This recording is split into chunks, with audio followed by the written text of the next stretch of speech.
வணக்கம் மக்களே. அஸ்வினுக்கு மாற்றா இந்த வீரர் சரியா இருப்பாரு அப்படின்னு ஒரு வீரரை கம்பீர் பரிந்துரை பண்ணிருக்காரு. அத பத்தி தான் இந்த வீடியோல பார்க்க போறோம். டெஸ்ட்ல அஸ்வினோட இடத்தை நிரப்புறது அப்படின்றது சாதாரண விஷயமே கிடையாது. 2014 முதல் 2024 வரை இந்தியாவில நடந்த டெஸ்ட் தொடர்களை வெல்றதுக்கு அஸ்வின் தான் முக்கிய காரணமா இருந்திருக்காரு.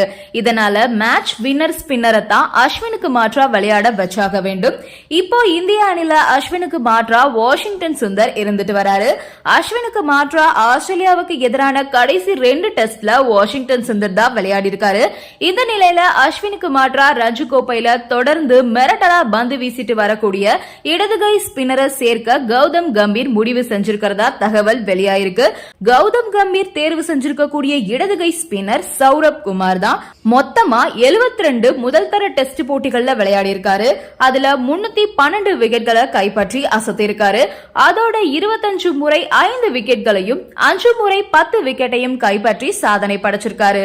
அடுத்த உலக டெஸ்ட் சாம்பியன்ஷிப் சீசன்ல அஸ்வினுக்கு மாற்றா சௌரப் குமார தான் டெஸ்ட்ல விளையாட வைக்க கம்பீர் முடிவு செஞ்சிருக்கிறதா கூறப்படுது.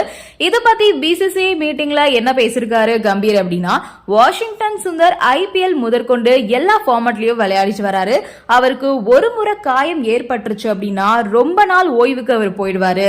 இதனால அடுத்த டெஸ்ட் சாம்பியன்ஷிப் சீசன்ல அஸ்வினுக்கு மாற்றா சௌரவ் குமாருக்கு சில போட்டிகள்ல வாய்ப்பு கொடுக்கணும் அப்படின்னு சொல்லிருக்காரு. இதுல சௌரவ் குமார் சிறப்பா விளையாடாத பட்சத்துல வாஷிங்டன் சுந்தர திரும்பவும் டெஸ்ட்ல கொண்டு வரலாம். சௌரவ் டெஸ்ட்ல மட்டும் விளையாடுறதுனால அவரால் ரொம்ப எனர்ஜெட்டிக்கா டெஸ்ட்ல பந்து வீச முடியும். பேட்டிங்லயும் ஓரளவுக்கு ரன்கள் அடிக்கக்கூடியவர் அப்படின்றதுனால இவர் தான் என்னோட சாய்ஸ் அப்படின்னு கம்பீர் சொல்லிருக்காரு. வாஷிங்டன் சுந்தர் இப்போ ஆஸ்திரேலியாவுக்கு எதிரான டெஸ்ட்ல சிறப்பா தான் செயல்பட்டு வந்துட்டு இருக்காரு.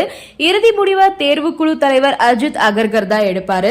அடுத்த டெஸ்ட் சாம்பியன்ஷிப் சீசன் வர ஜூன்ல தான் துவங்கும் அப்படின்றதுனால அப்போ அஸ்வினுக்கு மாற்று யார் அப்படின்றது தெரிய வரும்னு கிரிக்கெட் விமர்சகர்கள் கருதுறாங்க.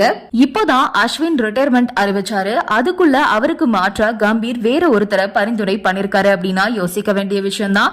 ஏன்னா அஸ்வின் தாயகம் திரும்பி பத்திரிகையாளர் சந்திப்புல பேசும்போது கடந்த 2 வருஷமா விக்கெட் எடுக்கிற மாதிரி ரன் எடுக்கிற மாதிரி எந்த நிகழ்வும் எனக்கு கண்ண மூடுனா வரதே இல்ல அப்படின்னு சொல்லியிருப்பாரு.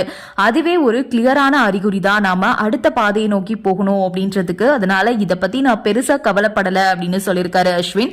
கம்பீர் உள்ள வந்ததுக்கு அப்புறம் தான் அஸ்வினுக்கு வாய்ப்புகள் குறைஞ்சிருக்கு. டெஸ்ட்ல மட்டும் தான் ஆடிட்டு இருந்தாரு அஸ்வின். இப்போ டெஸ்ட்லயும் வாய்ப்பு கொடுக்கறது இல்ல.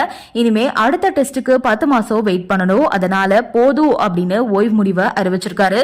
இப்போ அவரு போன உடனே கம்பீர் வேற ஒரு வீரரை பரிந்துரை வேற பண்ணிருக்காரு. நன்றி, வணக்கம்.